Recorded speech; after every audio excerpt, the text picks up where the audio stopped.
마태복음 강의 네 번째 시간으로서 동방박사들의 경배와 애굽으로의 피난이라는 제목으로 말씀의 은혜를 함께 나누기를 원합니다.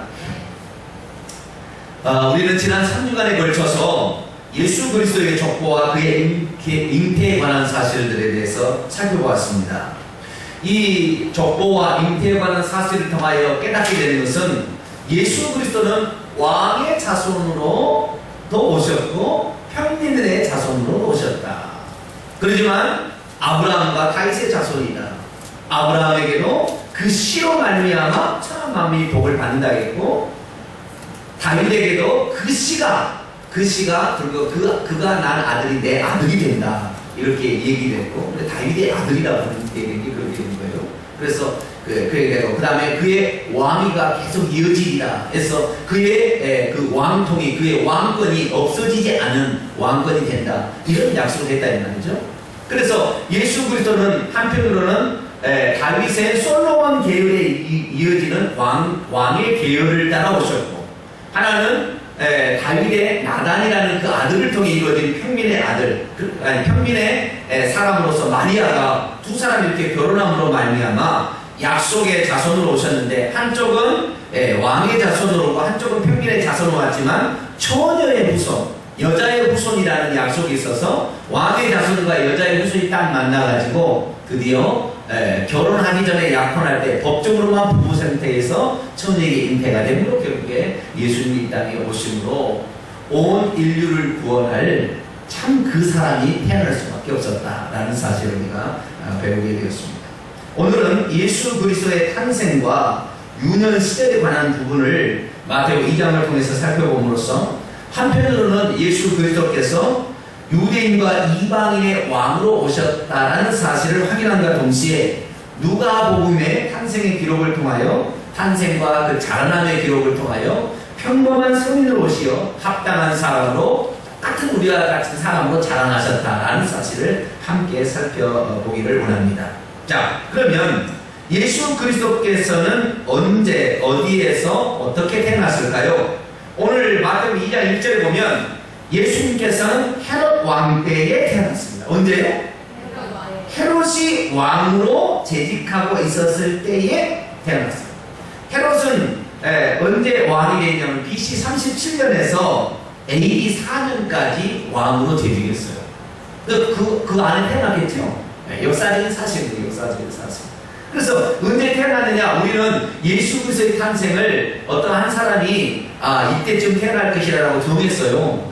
그런데 정한 날을 기점으로 해서 BC, AD, Before Christ, 예수 그리스도 오시기 전, AD, 아노 도미니, 그분의 탄생으로부터라는 라틴어인데, 그래서 BC, AD라는 것을 딱 이렇게 예수님 탄생을 기점으로 쓰고 있어요. 그래서 올해가 2011년이 됐는데요.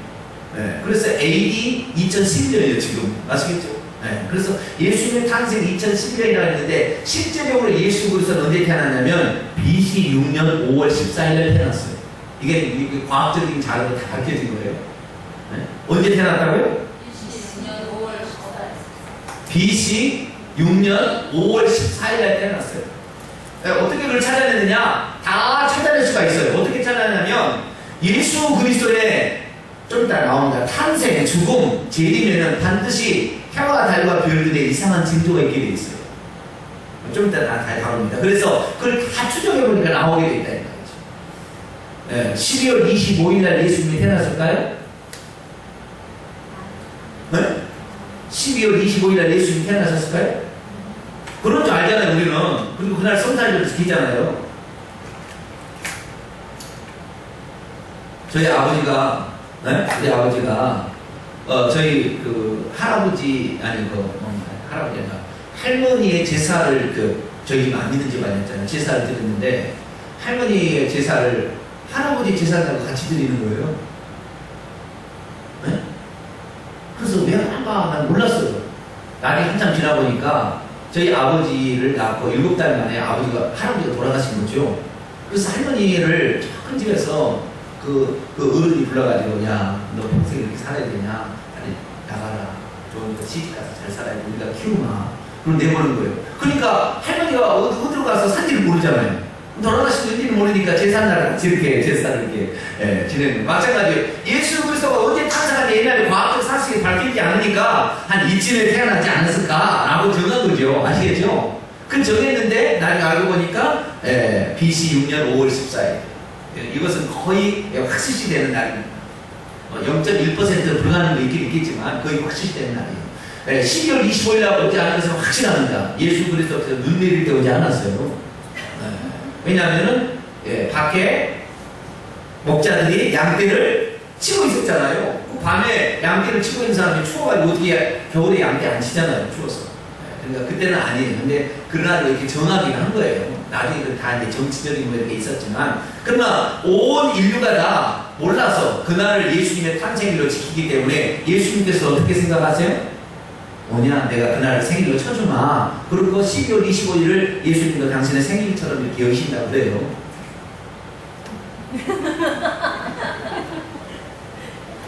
아니, 그러신데요. 왜냐하면 우리가 몰라서 그날 지키려고 어떻게 하고 있어요. 네? 그런데 그날이 그렇게 중요한 것 같지는 않아요. 날짜가 중요한 것이 아니니까 날짜도 숨겨놨겠죠. 그렇지만 이 날짜를 AD 321년경에 이렇게 정해요. 정해가지고 그날 하자 이렇게 해가지고 했기 때문에 어쨌든 12월 25일로 갈지 원래는 그렇지 않다는 거. 자, 헤로드 왕 때에 BC 6년경에 예수께서 유대 베들레헴에서 태어나셨어요. 어디에서 태어나셨어요? 유대 베들레헴에서. 이 헤로드 왕은 로마의 황제의 친구였어요. 이 헤롯 대왕이라는 왕인데요. 이 왕은 로마 황제에게 친구였는데 어떻게 친구가 됐느냐? 많은 돈을 갖다 바쳤어요. 그래서 나를 좀 저 유대 땅에 왕으로 좀 이렇게 분봉한 조그만 왕으로 나를 좀 이렇게 해주라. 그렇게 가지고 왕이 되었어요. 원래 이 사람은 유대인도 아닙니다. 이두메 출신의 에돔 족속이었어요. 에서의 후손이었는데 이 로마 황제 옥타비아누스 아주 친했어요. 아우구스티누스 아주 친해가지고 이렇게 사바 해가지고 결국에 유대의 분봉왕이 된 거죠. 그래서 다스리고 있었을 때에 예수님이 태어나셨는데 이 헤롯 왕 때에 뭐냐면 자기가 유대인도 아닌데 헤롯 왕으로 이스라엘 나라를 다스려야 하니까 이스라엘 사람들이 자기를 잘 안 따를 것 같잖아요. 그래서 유대인들이 환심을 사고자 성전을 짓기 시작했습니다. 그래서 예수 그리스도께서 태어나실 그 무렵에는 이 헤롯이 성전을 짓는 지 14년 되었고요. 이 성전은 46년 동안 짓게 됩니다. 46년 동안. 그래서 세 번째 성전이 지어지게 되는 것이 헤롯 성전이라고 해요. 그 헤롯 성전이 나중에 로마의 디도 왕국, 디도 장군, AD 70년 디도 장군에서 파괴돼가지고 벽만 하나 남겨놓은 것이 통곡의 벽이 돼서 지금까지 남아있는 거예요. 자, 언제 태어났다라는 사실을 우리가 알 수 있는데요. 근데 그때 동방으로부터 박사지 예루살렘 이로서 말하기를 유대인의 왕으로 이미 태어나신 이가 어디 계시뇨? 여기 이미 태어나셨어요. 우리 여기 마태복음 2장에 이 황금과 유황과 물약을 드릴 때 마구간에 예수님께서 이렇게 있고, 그 다음에 마리아하고 요셉이 마구간에 있을 때 이 황금과 유황과 물약을 드는 동방박사가 그 마구간을 찾아오잖아요. 그건 맞을까요? 틀릴까요? 네? 생각 안 해보셨죠? 그러더니 그런가 보다 이렇게 생각했지. 네? 동방박사들이 마구간으로 왔을까요? 마구간으로 안 왔을까요? 마구간으로 안 갔어요. 네? 자, 어디로 가는가 볼까요? 자,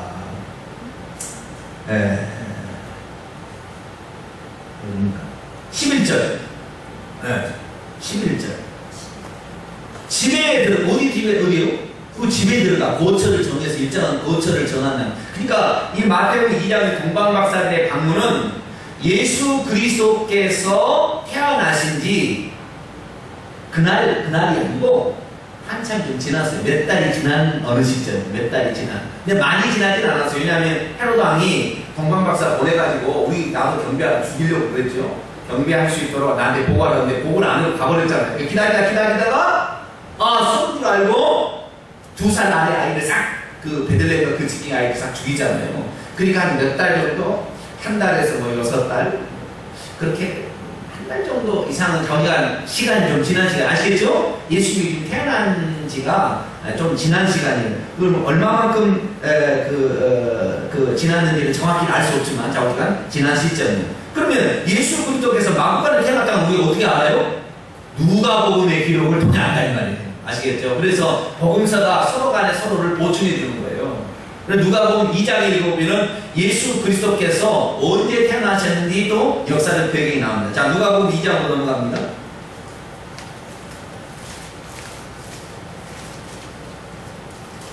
누가복음 2장 1절에 보면 그때 가이사 아구스도, 이건 로마의 황제예요. 이거 군봉하는 헤롯 아니었고 로마의 황제 가이사 아구스도 옥타비아누스인데요. 이 왕은 로마의 황제로서 BC 27년에서 AD 14년까지 왕노를 하는 왕이에요. 그러니까 BC 27년에서 AD 14년 안에 예수님이 태어나셨겠죠. 아시겠죠? 여기도. 네, 근데 정확한지를 모르죠. 그런데 뭐가 우리를 이 예수님이 BC 6년에 태어났을 것을 알려주냐면 그 왕이 영을 내려서 천하에 뭐요?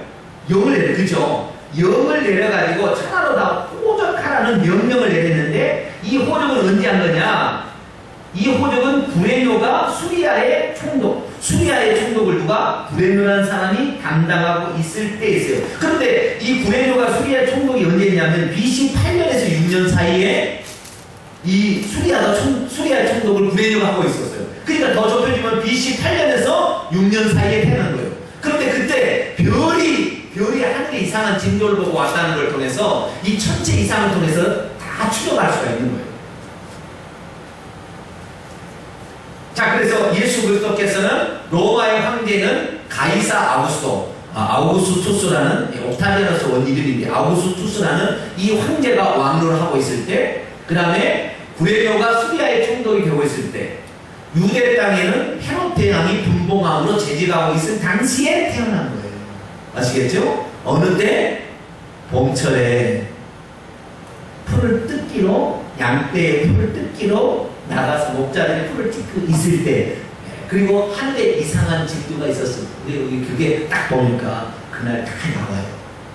나중에 자세한 다음에 얘기를 하고요. 그래서 예수 그리스도께서 태어나시게 되는데, 그때 예수 그리스도께서 지난주에 제가 이런 얘기를 드렸죠. 예수 그리스도께서 태어나게 어떻게 잉태가 됐냐면 이 마리아하고 요셉이 원래 다윗의 집 족속이었어요. 계열을 틀렸죠. 마리아는 나단 계열, 요셉은 솔로몬 계열이었죠. 틀렸는데 이들이 하필이면 어디 가서 살고 있었어요? 저 이방의 갈릴리에 직증하는 그 갈릴리 나사렛 동네에서 둘이 살고 있었다 이 말이에요. 그래가지고 그 나사렛 동네에서 살고 있다가 둘이 눈이 마주보는 거예요. 그래가지고 둘이 결혼을 해야 되겠다 이렇게 약혼을 한 상태였는데, 결혼할 무렵을 보니까 마리아가 배가 불러와서 이게 어쩐 일인가, 이렇게 천사가 다 가르쳐줘가지고 이게 성령으로 잉태됐구나 이렇게 깨닫게 돼서 이 마리아를 아내로 데려와요. 그래서 결국에 자기 집으로 이제 한 동네잖아요. 갈릴리 나사렛 동네에서 살고 있었지만 원래 이제 결혼할 무렵에 대해서 결혼식을 이제 올리기 위해서 이제 자기 데려오게 되는데, 그때 해산할 날이 차서 아기를 낳을 시기가 됐는데 갑자기 로마 황제가 명령을 내린 거죠. 호적하라. 왜냐하면 세금을 많이 징수하기 위해서 그렇게 한 거예요. 그래서 배부른 이 마리아를 나귀에 태우고 이 요셉이 자기 고향으로 같이 간 거. 같은 동네 또 다윗의 집 족속인 호적을 거기 하러 간 거죠. 그래서 거기에서 애를 낳았다. 그래서 이 마태복음 2장에 나와 있는 이 사건, 헤롯 왕 때에 동방박사들이 온 것은 태어난 날 온 게 아니라 좀 지날 때 왔다. 증거로는 그 집에 들어가 어떤 일정한 거처를 정해서 있을 때 그 집에 들어가서 아기와 그의 아기에게 경배를 했다라는 사실을 알 수가 있고, 그 다음에 또 하나의 사실은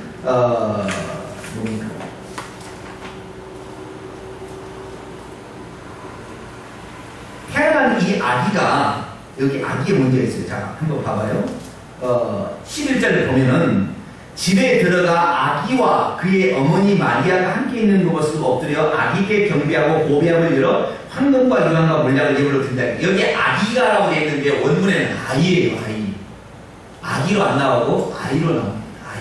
그러니까 그 헬라어에는 전부 그 있는데요. 네피오스라는 단어는 갓난 아기를 에피오스라고 하고요. 파이디온이라고 해요. 파이디온 성경에 있죠. 이 파이디온이라는 것은 어린 아이들을 파이디온이라고 합니다. 파이디온. 근데 여기에 아기라고 표현된 이 아기는 파이디온. 그러니까 갓 태어난 아기가 아니라는 거예요. 갓 태어난 아기가 좀 시간이 지난 거예요. 많게 잡으면은 그 2살 아래로 죽였다라는 그런 말이 있잖아요. 네, 2살 아래로 죽였다는 말이 있으니까 어느 정도 아니라, 그러니까 뭐 길게 잡아야 2년은 안 지났겠죠. 안 지났겠죠. 그리고 예수님 태어난 지 상당 어느 정도 기간이 지났다는 사실을 우리가 알 수가 있고요. 여기에 있을 때 8일 만에 누가복음 기록이 하면은 태어난 지 8일 만에 할례를 받았고 그날 이름을 지어줬어요. 그리고 그때 정결 40일이 지난 다음에 정결 예식을 하러 예루살렘에 가요. 여자는 그 구약성의 레위기에 보게 되면 해산한 다음에 아들을 낳으면 40일 만에 정결 예식을 취하고 여자를 낳으면 80일 만에 정결 예식을 취하게 다 돼 있어요. 그래서 이 예루살렘에 올라가서 정결 예식을 또 40일 뒤에 정결 예식을 행하러 갑니다. 그래서 예루살렘도 갔다 왔어요. 그러니까 적어도 40일은 더 지난 상태에 계속 여기에 있다가 애굽으로 피신하라는 얘기를 듣고 피신을 하게 되잖아요. 그래서 그 애굽으로 피신하라고 하는데 헤롯 왕이 그 2살 아래로 죽이라고 하잖아요. 네? 2살 아기로 죽이라고 하는데 그 죽이라고 명령한 2년 뒤에 헤롯 왕이 죽습니다. 그러니까 이 기간이 얼마나 된지는 정확히 잘 모르겠지만 정작 그 근방에 이렇게 있었다는 사실을 우리가 알 수 있습니다. 그래서 그 마구간에 와서 경배하고 동방마서 경배한 것은 사실은 지어낸 이야기다. 아시겠죠? 그렇게 태어나고 나는 것을 우리 뇌리에 좀 인식하기 위해서 한 것이지 실제는 그게 아니다라는 사실을 우리가 알 수가 있죠. 자, 그러면 이 동방박사들이 자, 동방박사들이 와서 뭐라고 했어요? 유대인의 왕으로 태어나신 이가 어디 계시냐? 우리가 그의 별을 보고 그에게 경배하러 왔다. 이렇게 얘기하잖아요. 그렇죠? 그러면 유대인의 왕으로 태어나신 이가 어디 계시냐? 그래서요, 이 마태복음 뭘 말하냐면 왕으로 오신 예수 그리스도를 말하는 거예요. 누가복음은 사람으로 오신 예수 그리스도를 말하기 때문에 그의 탄생에 관하여 예수님께서 태어나셔서 난이 8일 만에 할례를 받으시고 어머니는 40일 되어서 정결 예식을 그렇게 행하고 그 다음에 12살이 되었을 때는 성전에 올라가서 유월절을 지켰고 그래서 보통 사람처럼 다 이렇게 자라나셨다, 사람의 과정을 거치셨다 라는 사실을 누가복음도 얘기하고 마태복음은 왕으로 오셨기 때문에 동방박사들의 방문을 이렇게 일부러 기록한 것이죠. 다른 복음서는 기록하지 않아도 왜? 그분이 왕으로 오셨다는 사실을 얘기하기 때문에. 그러나 마가복음에도 어린 유년 시절의 이야기가 없고 요한복음도 유년 시절의 얘기가 없죠. 왜? 마가복음은 종으로 오신 노예로 오신 예수 그리스도이기 때문에 노예가 무슨 어린 시절에 이렇게 자라났다 뭘 노예를 가치가 없어요. 그런 가치가 없기 때문에 그렇게 안 쓰는 것이고 하나님의 아들을 무슨 어린 시절이 있겠어요. 그러니까 당연히 어린 시절이 안 나옵니다. 그래서 마태복음하고 누가복음만 어린 시절이 나오고 있다는 사실을 우리가 알 수 있습니다. 자, 그러면 이 갈릴리 나사렛에서 144km나 떨어진 베들레헴을 향하여 이 나귀를 싣고 오는 그 얼마 되지 않아서 결국에 근데 얼마나 많은 사람들이 다 호적하러 왔는지 들어갈 여관집이 없었잖아요. 그래서 어쩔 수 없이 마구간이라도 빌려가지고 거기 있다, 거기에서 태어났다라는 사실을 우리가 알게 됩니다. 그래서 우리는 여기에서 참 놀라운 사실을 발견하게 된 것은 예수 그리스도께서 탄생하시는데 원래 어디서 탄생하다라고 예언되어 있었을까요? 나사렛에서 탄생해도 된다, 베들레헴에서 탄생해도 된다, 예루살렘에서 탄생해도 된다 이런 게 아니잖아요. 그죠? 예수님 어디서 탄생해야 돼요? 베들레헴에서 탄생한다고 예언이 되어 있다는 거죠. 마태복음 2장 4절부터 6절까지 한번 봅시다. 시작. 왕이 모든 대제사장들과 백성의 서기관들을 모아 그리스도가 어디서 나겠느냐 물으니 이르되 유대 베들레헴이오니 이는 선자를 이렇게 예언된 바 또 유대 땅 베들레헴아 너는 유대 고을 중에 가장 작지 아니하도다. 내게서 한 다스리는 자가 나와서 내 백성 이스라엘의 목자가 되리라 하였음이니라. 이것은 미가서 5장 2절의 예언이에요. 미가서는 BC 740년에서 695년 사이, 그러니까 예수님이 태어나기 700년 전에 뭐라고 예언했냐면 예수님은 유대 땅 베들레헴 다윗의 집 고향에서 태어난다고 예언이 되어 있었어요. 그렇기 때문에 지금 갈릴리 나사렛에서 배가 불러온 상태에 있는 지금 요셉과 마리아가 저기 베들레헴 가서 얘를 낳아야 되는 거예요. 즉 말해서 원정 출산을 해야 되는 거죠. 미국 가서 원정 출산하듯이 원정 출산을 해야 되는데 원정 출산한 이유가 아무것도 없는 거예요. 지금 아무것도 없는데 성경은 그렇게 기록되어 있고 예언은 기록되어 있는데 그걸 어떻게 합니까? 하나님께서는 세계를 지배하고 있는 로마의 황제의 마음을 흔들었다는 거예요. 어떻게 흔들었습니까? 내가 저 노예 아니면 소국 나라의 백성으로 세금을 많이 걷어들여야 되겠다 이런 생각을 하거든요. 왜? 전쟁하려면 돈이 필요해서 용병을 살려면 돈이 필요했거든요. 그래서 지금 내가 해야 되겠다. 그럼 막 욕구가 일어나는 거예요. 그래서 야 보정령을 내려가지고 다 와라 해서 그때 세금을 걷어라. 딱 그래서 딱 해서 딱 세금을 걷어라 이렇게 명령을 하니까 하나님께서는 말이죠 예수 그리스도의 탄생을 위해서 세상 만국의 총왕 대왕이었던 로마의 황제를 움직였고 그때 당시에 뭔가 이 로마 황제를 움직여가지고 그쪽으로 가도록 된 분들이 할렐루야. 우리는 그랬어요. 예수님만이 아니라 오늘도 마찬가지예요. 우리가 신앙생활하고 이렇게 하는 것이 하나님께서 다 보내서 거예요. 할렐루야. 그때 주일날 이렇게 다 2007년도에 우리 교회가 세워져서 다 장면을 보는데 거기에 우리 홍순 권사님이 다 있더라. 할렐루야. 난 홍순 권사님 볼 때마다 거기에 무슨 황경순 집사님, 네? 또 다른 분 많이 있었잖아요. 나왔잖아요. 다 떠났잖아요. 그런데 우리 홍순 권사님은 여기가 내가 평생 내 눈에 흙이 들어갈 때까지 하나님께서 나를 이곳에 보냈다. 그렇게 마음 잡수시고 인천 무슨 교회들 하는 데는 송월교회가 떠났어. 인천 못 가니까 맨날 인천 어떻게 된다 하겠어요. 마음을 전하고 알파고스 여러분 알파고스 안 해보셨잖아요. 알파고스 네, 처음에 왔을 때 말이죠. 다 하나님의 뜻이 있는 것은 그 참지 못하고 말이죠. 다 하나님의 뜻이 있어요. 할렐루야. 그냥 여러분들 그냥 만났겠냐고요. 다 하나님이 다 참여하고 계시는 거예요. 왕도 움직인다니까 황제도 움직여버린다니까 하나님의 뜻을 이루기 위해서. 그래서 오늘 우리가 주어진 이 환경 속에 하나님 반드시 뜻이 있으니까 최선을 다하기 바랍니다. 그 목자를 만나고 그 성도를 만나게 된 것은 거기에 하나님 뜻이 있다니까 그게 잘 붙어야 돼요. 그래야만이 하나님이 내게 주신 은혜를 다 받을 수가 있는 거예요. 잘 받을 수 있게 되기 바랍니다. 그래서 결국에 미가서 5장 2절의 약속처럼 예수 그리스도께는 유대 땅 베들레헴에서 이렇게 탄생하게 된 거예요. 그런데 이 베들레헴에서 탄생했다는 사실이 너무나 또 우리에게 재미난 걸 주는 건 뭐냐면 이스라엘 나라의 모든 나라의 이스라엘 나라의 이름들이나 지명들은 다 뜻이 있어요. 뜻이 있다. 그런데 이 베들레헴이라는 뜻은 뭐냐? 따라하십시오. 떡집이다. 벳이라는 말은 집이라는 말이고 을레헴이라는 말은 떡이라는 말이에요. 벳을레 떡집이라는 말. 벳엘은 하나님의 집이에요. 벳엘은 하나님의 집. 벳세다. 세다는 뭐예요? 고기잡이에요. 그래서 고기잡이의 집이라는 말이에요. 벳세다 출신이잖아요. 저 시몬 베드로가. 네. 다 이게 베데스다 연못 베데스다로 나오잖아요. 베다스다라고 하는데 그 베데스다는 긍휼의 집이에요. 다 똑같은 말이에요. 그런 말이 성경에 많이 나와요. 그러듯이 마찬가지로 베델은 뭐예요? 떡집이요. 예수 그리스도께서 요한복음 6장에 뭐라고 얘기했습니까? 내가 하늘에서 내려온 산 떡이니 나를 먹어야 너희가 산다 이랬대요.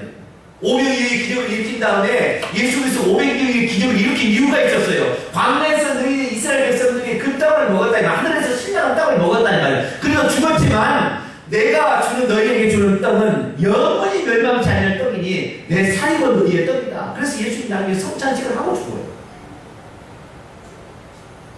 그래서 여러분 떡을 구하려면 어디로 가야 돼요? 떡집에 가야죠. 떡은 어디에서 나와요? 떡집에서 나오는 거지. 그러니까 예수 그리스도께서 태어난 그 장소도 떡집에서 그렇게 나오는 거죠. 참 성경이 말씀은 1.2에 문구만큼 틀림이 없다. 이런 것들이 그냥 맞아진 게 아니에요. 왜? 이 마리아라는 여자가 예수 그리스도께서 어떤 사람으로 올 거라는 예언이 쭉쭉쭉 기록되잖아요. 네? 예언이 기록되는데 적어도 BC 700년까지 그런 예언이 계속되어 왔어요. 예언이. 그런데도 700년 어간부터 그런 뚜렷한 어떤 다른 예언들이 없어서도 이 마리아가 그 환경에 딱 맞는 여자, 어떻게 요셉하고 마리아가 한 동네에서 저 북쪽에 갈릴리 이방인 나사렛 사는데 눈이 맞아서 결혼을 하려고 생각을 했었고, 그런데 어떻게 한 동네 사람이고 다윗의 집 아니냐 이 말이죠. 그 딱 맞는 사람이 딱 왔으니 하나님께서는 그 사람들을 통하여 뜻을 이루신다 이거예요. 때를 기다리는 거예요. 그래서 우리도 마찬가지예요. 하나님께서 당장 아니어도 어느 순간에 때가 참에 아버지께서 그 아들을 이 땅에 보내셨듯이, 마찬가지로 우리의 때가 이르면 우리에게 복임할 때가 있고 우리에게 놀라운 역사가 일어날 때가 있는 거예요. 할렐루야. 너무 우리가 성질이 급해가지고 이게 안 된다 그런데 다 뜻이 있고 그 땅에 뜻이 있는 거예요. 베들레헴에서 탄생한 이 사실 자체가 예수 그리스도가 우리에게서 영원한 생명, 떡, 그의 살을 주시기 위해서 떡집에서 오실 수밖에 없었구나 하는 사실을 다시 한번 우리에게 확인시켜 주는 줄 믿습니다. 자, 그러면 태어나신 그 아기 예수가 누구에게 경배를 받았을까요? 동방박사 세 사람이 경배를 받았어요. 그런데 당시 예수님이 태어나셨다고 이렇게 했는데, 예수님이 태어난 날, 그날을 학수고대하고 그 예수님의 탄생을 기뻐하는 사람이 있었냐 이 말이죠. 유대인들이. 아무도 없었어요. 부모밖에 모르잖아요 지금. 응? 그 성령이 잉태된 아이라는 것은 요셉하고 마리아밖에 모르잖아요 지금. 그래서 애를 낳았어요. 그 마구간에서 태어난 그 아기, 천하디 천한 그 마구간에 태어난 아기가 하나님의 아들이라는 사실을 두 사람밖에 모르잖아요. 그런데 이 땅에 세상에 태어나도 우리는 아랫목에 태어나고 말이죠. 따뜻한 아랫목에 태어날 텐데 마구간에서 태어난 우리 주 예수님, 낳고 천한 데로 오시고 병들고 소외되고 가난한 자 이웃이 된다는 사실을 온천하에 드러내기 위해서 왕국에서 태어나지 않냐고 그 마구간에서 이렇게 태어나셨는데 아무도 축하해주는 자가 없으니 하나님께서 얼마나 마음이 아프셨겠습니까? 응? 얼마나 마음이 아프셨겠는데 내 아들을 보냈는데 아무도 내 아들을 축하해주는 것 같다. 그래서 하나님께서 하늘에서 그 베들레헴 지경을 딱 내려다봤어요. 누가 나의 아들을 나의 아들이 탄생한 것을 축하해줄 사람이 있을까? 이렇게 생각해보니까 그 밤에 양떼를 지키는 목자들이 잠을 안 자고 양떼를 지키고 있었어요. 여호와는 나의 목자시니. 그래, 아들이 탄생한 것을 목자가 양이 탄생한 줄 알고 저 목자들을 보내야 되겠다. 그래서 그 목자들에게 가브리엘 천사가, 주의 천사가 나타났어요. 뭐라고 얘기했느냐? 놀라운 사실이에요. 자, 누가복음 2장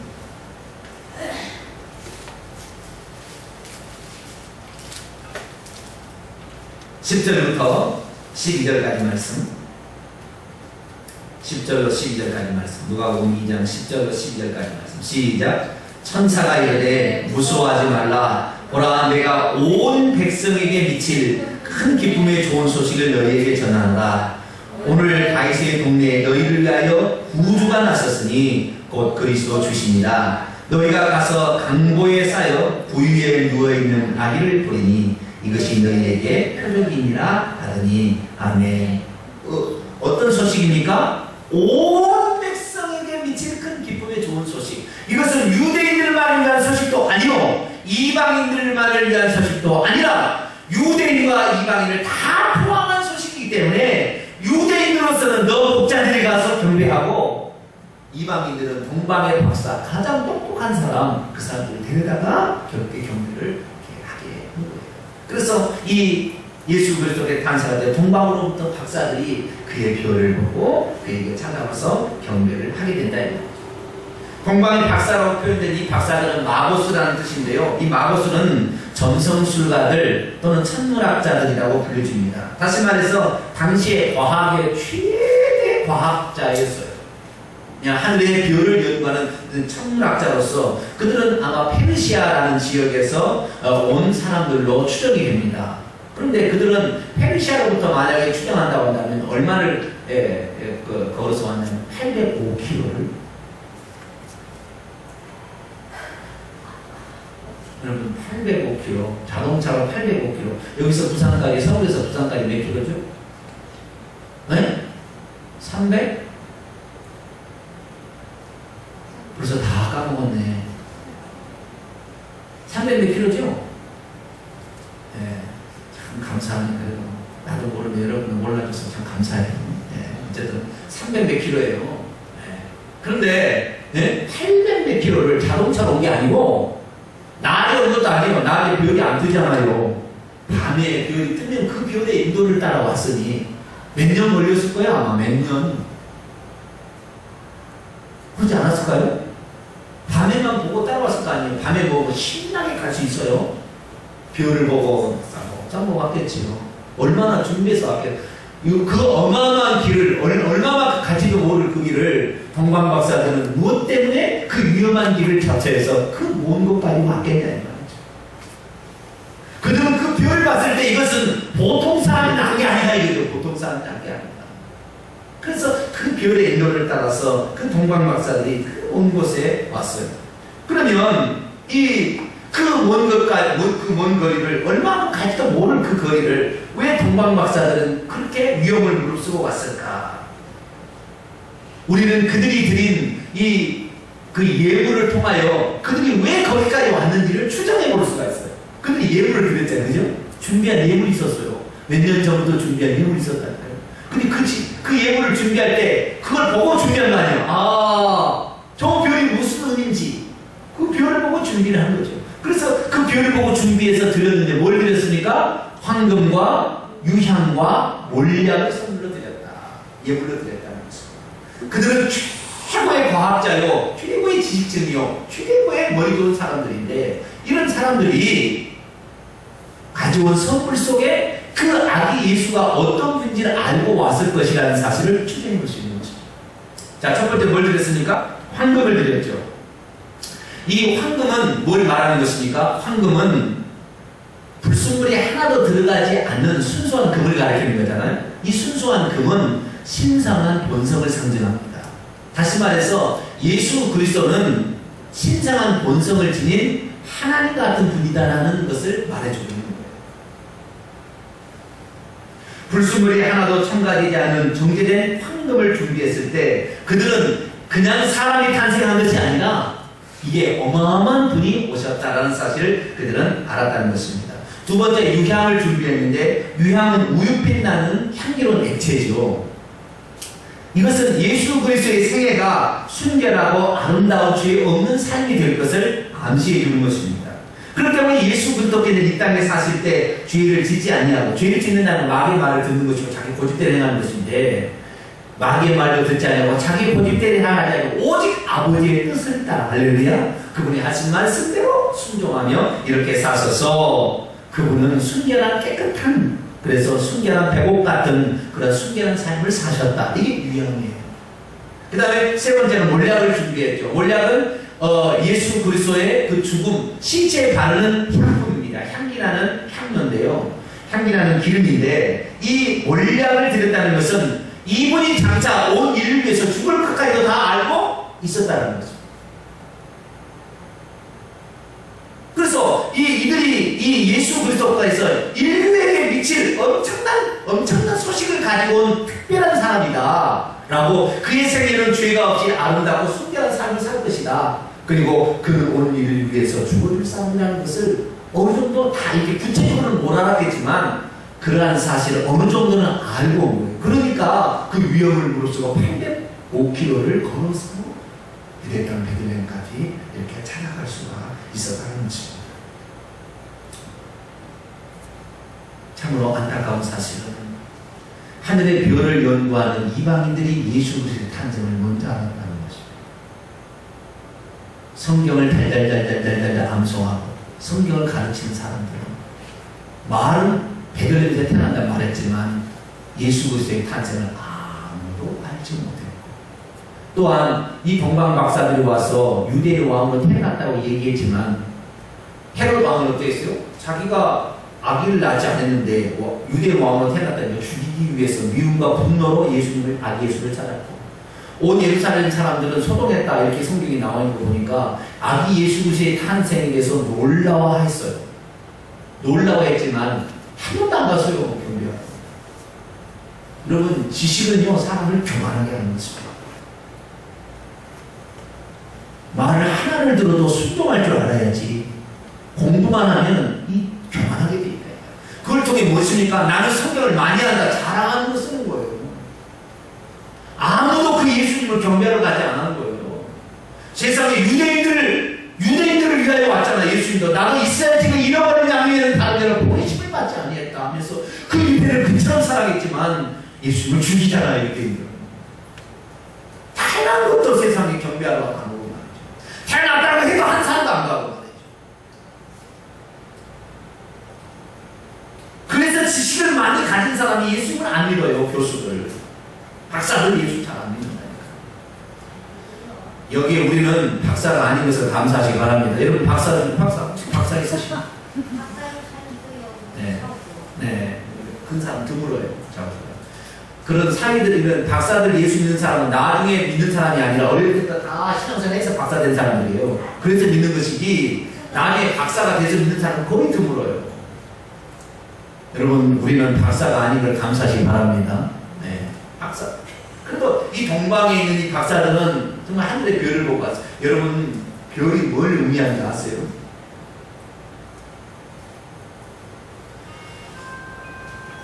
이방인들 말이죠. 성경이 없잖아요. 그들은. 그죠? 페르시아인들이 무슨 성경이 있었겠어요? 성경이 없잖아요. 성경이 없지만 하나님께서는 이 예수 그리스도의 탄생이 유대인들만한 탄생이 아니라 온 인류에게 미친 큰 기쁨의 좋은 소식이기 때문에 이방인들에게도 그 소식이 알려지기를 원하신 거예요. 그렇죠? 그렇기 때문에 하나님께서는 만세 전에 우주 만물을 창조할 때부터 하나님을 알만한 것을 그 만물 속에 넣어 두었듯이 하나님께서는 이방인들도 이 세상에 엄청난 소식을 가져올 메시아의 그 탄생을 알 수 있도록 하나님께서 징조를 다 준 거예요. 자, 성경 한번 봅시다. 창세기 1장 넘어갑니다. 예수님의 탄생 4,000년 전에 이미 다 하나님 계획한 가운데 있어요. 자, 창세기 1장 14절.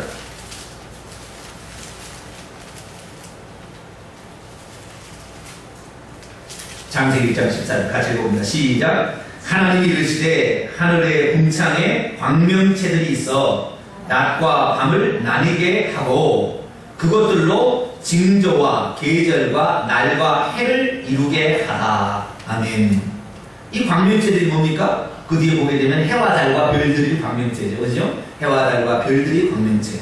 큰 광명체 해, 작은 광명체 달, 별들. 그래서 1월 성신을 하늘에 준 거죠. 그렇죠? 1월 성신을 주게 되므로 자 해와 달과 해와 지구가 이렇게 있게 될 때 지구가 이렇게 한 바퀴를 도는 걸 보죠. 스스로 한 바퀴를 도는 거. 자전을 통하여 하루가 생기는 거죠. 네, 하루가 생기는 거예요. 이 하루가 생겼다가 하루가 생기는데 달이 지구를 또 이렇게 한 바퀴 도는데 얼마 걸려요? 30일 걸리잖아요. 그죠? 30일. 그래서 이 달과 해와 별 사이에 그러니까 지구와 그 다음에 달하고 해하고 이것이 왔다 갔다 하면서 날이 생기고 달이 생기고 1년이 생기는 거예요. 한 바퀴 돌면 태양을 지구가 한 바퀴 돌면 1년이 생기는 거예요. 그렇잖아요?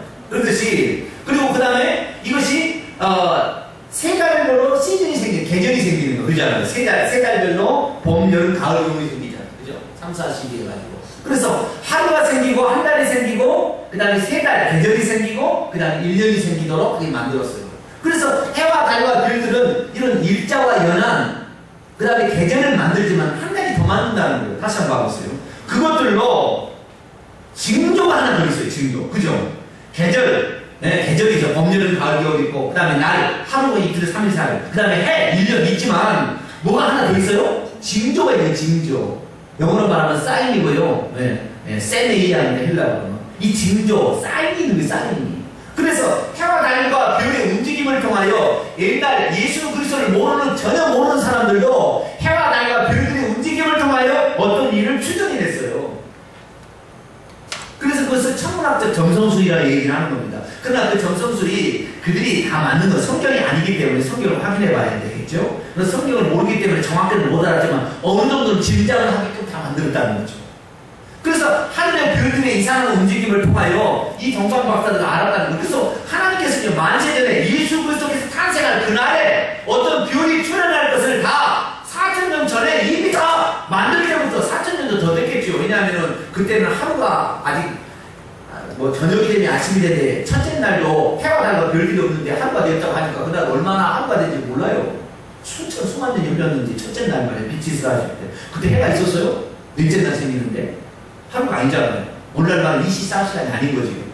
얼마나 오래될지 모르지만 그 수만 년 전에 이 지나가는 자리 그 거짓말이지만 그들이 하는 얘기 들어보면 무슨 수십만 모르겠네. 언제 자원시간 어마어마한 그 기간에 하나님께서는 이미 메시아가 탄생할 것을 다 이 천체 움직임, 해상과 모든 크게 다 집어넣어서 했다니까요. 그래서 예수 그리스도께서 죽은 날도 이것이 죽은 것이 얼마나 중요하냐면 우리 죄를 위해서 대신에 죽기 때문에 그날 뭐예요? 하늘에서 12시 정오부터 오후 3시까지 해가 그 빛을 잃었다. 그날이 그래서 며칠 날이 다 알아내고 과학자들 그날이 며칠 날이었다. 왜요? 그날 유대 땅에 일식이 있으면 일식이 해가 다리에서 가려져서 어둠이 찾아오는 그 일식을 찾아내서 다 그날째 다 알아낼 수가 있어요.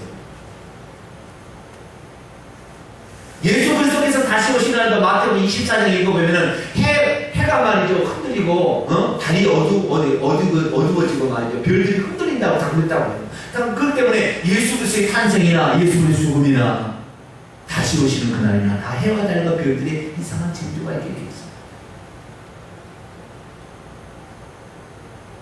하나님께서 당신의 아들을 보냈는데 그냥 아들만 훌쩍 보내고 야 보냈다야 이런 게 아니라 모든 것 로마 황제로 움직이고 말이죠. 응? 해와 달과 별들도 수천 년 수만 년 전부터 벌써 그 별이 거기에 딱 올 수 있도록 다 조치를 다 해놓은 거예요. 할렐루야. 얼마나 이게 놀라운 일입니까 사실. 어떻게 그게 딱 맞고 그게 오냐이 말이죠.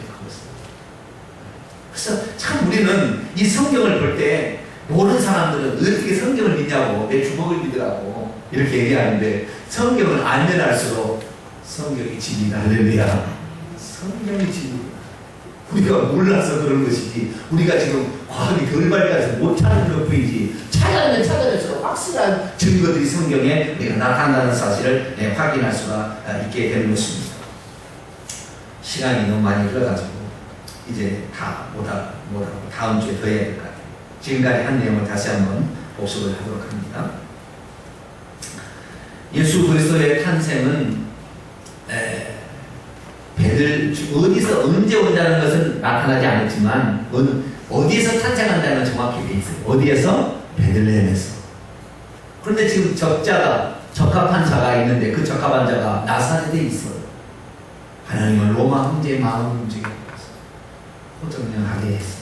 결국에 마국간의 베들레헴에서 탄생하게 하시고 그 탄생이 유대인들만을 위한 좋은 탄생이 아니라 유대 땅에 태어났지만 유대인들만을 위한 것이 아니라 온 백성에게 미칠 큰 기쁨의 좋은 소식이기 때문에 저 이방인들도 기쁨의 좋은 소식을 알고 와서 경배하셨죠. 사실 유대인들은 억지로 가서 천사가 강제로 시켜가지고 경배하러 갔지만 자발적으로 왔잖아요. 동방박사들은 그걸 보고. 여러분 그래서 오늘날에 이방인들이 자발적으로 하나님을 잘 믿는 거예요. 유대인들은 믿으라니까 지금도 안 믿잖아요. 우리 이방인들은 그래서 더 다른 우리 한국 사람 특히 이방인들이라 치면 미국 사람 한국 사람인 거예요 사실. 근데 미국도 지금 오바마 대통령이 완전히 이슬람적으로 기울어가지고 이제는 이 세상에 남아있는 유일한 하나님을 잘 믿고 하나님 말을 위해서 목숨을 내던진 민족은 어디밖에 없어요? 한국밖에 없다니까요. 그러니까 한국이 잘 돼요. 이번에 태풍이 이렇게 이쪽으로 올라오다가 일본으로 싹 가버리더라고. 할렐루야. 지난번에 먼저 온 태풍도 좀 북한으로 가버리죠. 북한으로 가버리잖아. 예? 이거 올라오다가 북한으로 가버려. 이거 올라오다가 일본으로 가버려. 할렐루야. 우리나라가 망하면 안 되거든요. 우리나라가 이 세상에서 하나님을 잘 섬기고 이렇게 열심을 해서 수요일날 놀러 다니듯이 놀러도 안 가고 말이죠. 이 성경 말씀을 들어 여기 온 민족이 어딨냐 이 말이에요.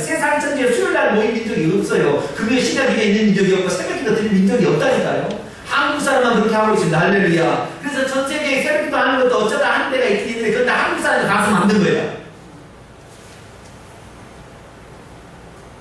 그러니까 일본이죠. 일본 그렇게 하나님을 안 섬기니까 하나님께서 지진으로 때려버려가지고 지금 자동차 뭐 다른 모든 사람들이 다 넘어왔어요. 그래서 지금 한국이 이처럼 지금 수출이 잘 될 때가 대한민국이 존재할 일이 없다는 거예요. 지금. 마지막에 하나님이 쓰시려고 우리에게 이렇게 지금 하나님께 기회를 주시고 있는 거예요. 그리고 대한민국 사람처럼 영적인 세계에 밝아서 지옥에 들어가서 다 보고 천국에 들어가서 보고 이런 사람이 많지 않아요. 엄청납니다. 왜? 동방박사와 같은 존재로 동방에 해 뜨는 나라 조선, 조선people 선택된 백성. 그래서 우리 동방에 해 뜨는 나라 우리는 조선에 태어난 것을 감사하시기 바랍니다. 정말 옛날에 미국에 안 태어난 게 참 그렇더라고. 미국에 태어났으면 좋았을 텐데 아니에요. 미국에 안 태어난 이거는 정말 다행이에요. 미국 어떤 심판을 받을지 몰라요. 우리는 동방박사처럼 한 번만 보여줘도 목숨을 걸어쓰고 수천여 개를 말이죠. 수년을 거쳐서 그 별 하나만을 찾아서 그 아비의 경배하라고 그 귀한 황금 유황 몰약을 준비하고 갔던 것처럼 우리 주님을 위해서 우리 목숨까지도 드릴 수 있는 복된 성도를 위해서 마지막 때 끝나가 휴를 받고 순교할 수 있는 복된 성도가 되길 축원합니다. 기도하겠습니다. 거룩하신 아버지 하나님,